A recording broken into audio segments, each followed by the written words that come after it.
Berkat kabawato siya ibusya. Dabalafi? Ati ni keyboard ta batus na kayo. Batu ko bikay chulan dulu ni siya kita awan TV. Berkat kababayan jalan na sa si Jole. Watos na ibusya. Jada malle. Gooftaa ras na ibisu hojii kana qofaatiin hojjennamanii isaan dura jalqabee nuyi gaama lafa isaan dhaaban irraa kaaneetti fufnaa malee haaraa waan jalqabnu hin qabnu waaqayyo hojii isaa hojjechuu jalqabeera. Iddoo tokko dubbisheen ol beekna nuni ol beekna minu mee namoonni nan beekna yoo maqaa qosatti barbaadetti namni nan beekne baay'annaan maqaa kun hima muraasa taanaa walirraa bartu maqaa sababa nan beekna. Ishii bakka 50-50 taata waan ta'eef nan hima hojjetaa wangeelaa duulaa bantiin jedhama. Waldaa warra wangeelaa makkaana sirratti miseensota jechuun irraa ka'ee tajaajila ergamaadha gooftaan isaaf na ergee kunoo isa ergameef dhugaa ba'uufii dhufe Yesuus isinii fide dhufe kana caalaa diggisiin qabu sammoo bareechee dubbadha amma yaadni waaqayyoon haa baay'ate. Fuudheera haadha manaa qaba ijoollee sadiin qaba maqaa mucaa kootiin namgafi ibsaa deeme jedhama. Ibsaa deeme jechuun wangeelii godhana jechuudha. Kanuma bobeessaa fiigee jechuudha. Yesuus moo'eera. Amma kana iddoo dubbadhe iddoo tokko dubbisee kadhannaa itti kadhanne sagalee waaqayyoo waliin ilaalla. Mereka benar gifanu segala apa?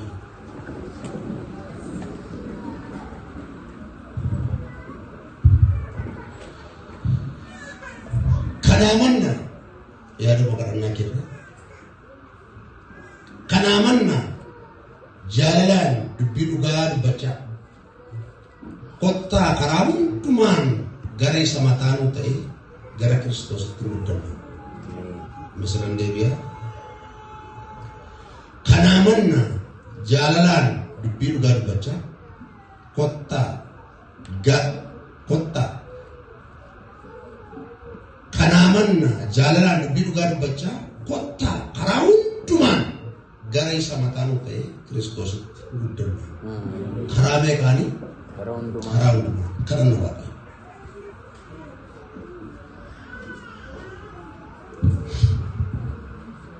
Gooftaa Yesuus ilma waaqayyoo jaallatamaa tokkicha ilma abbaa hiyyaadhaan harka kee achi nu fuudhe lafaati nu fuudhe achi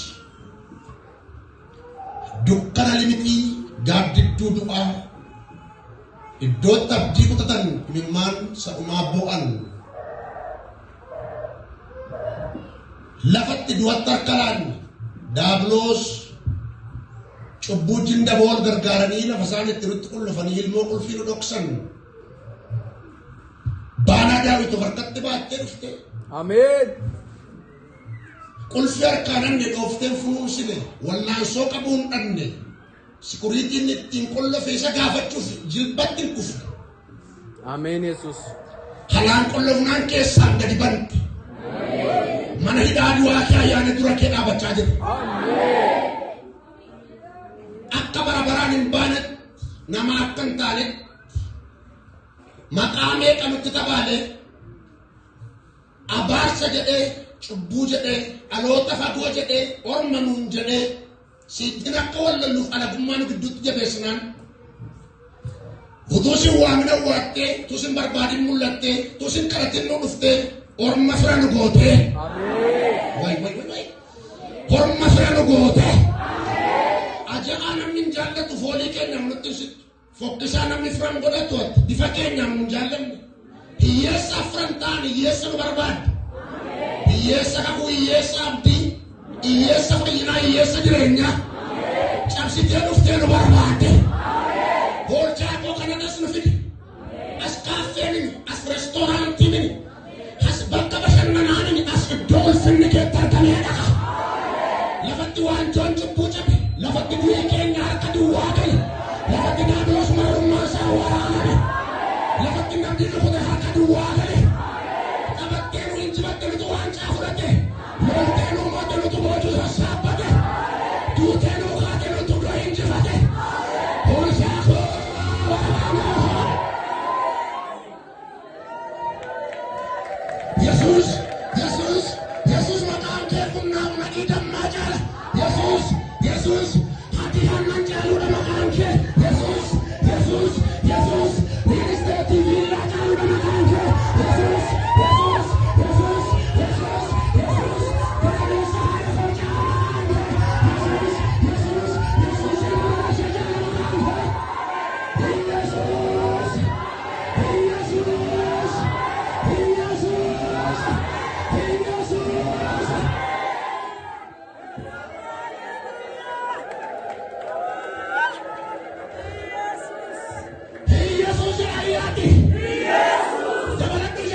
Maalifan dhabe jecha ittiin si baasu.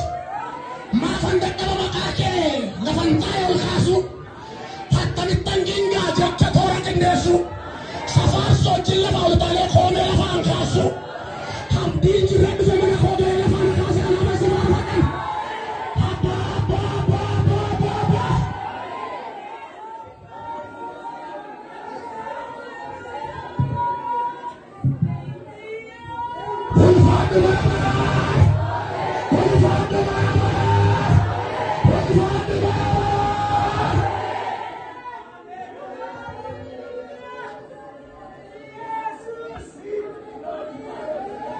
Abdi juga abdi jodan penting nih.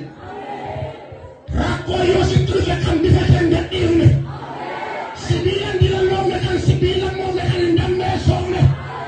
Bapak tak kena bate kan laga bayi aja sama dia kan berbate. Oi sabu ya rakina isa dafa dukana isa dafa baba. Isa bara bela isa bara dua isa bara dukoma. Isa bara dofa kamu isa bara kamu isa bara bela.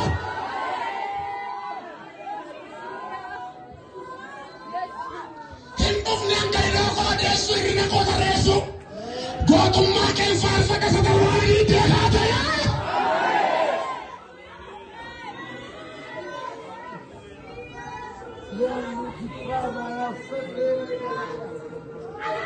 Ulfan, Garan Diablo sa gumato Ulfan.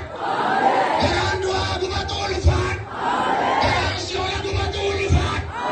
Garan Jiloka gumato Ulfan. Ulfan, Kuam Kito Jite Ulfan. Soli Abdi Jite Ulfan. Diablo si Abdi Jite Ulfan.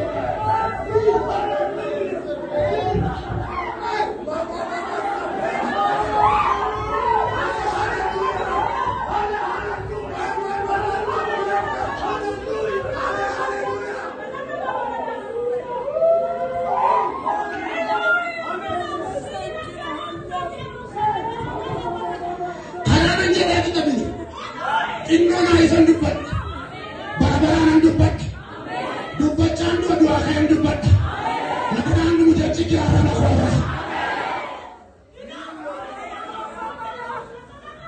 Ulfa, tegakkan makan dulu teh undang roti sekarang aku jerut tadi kan.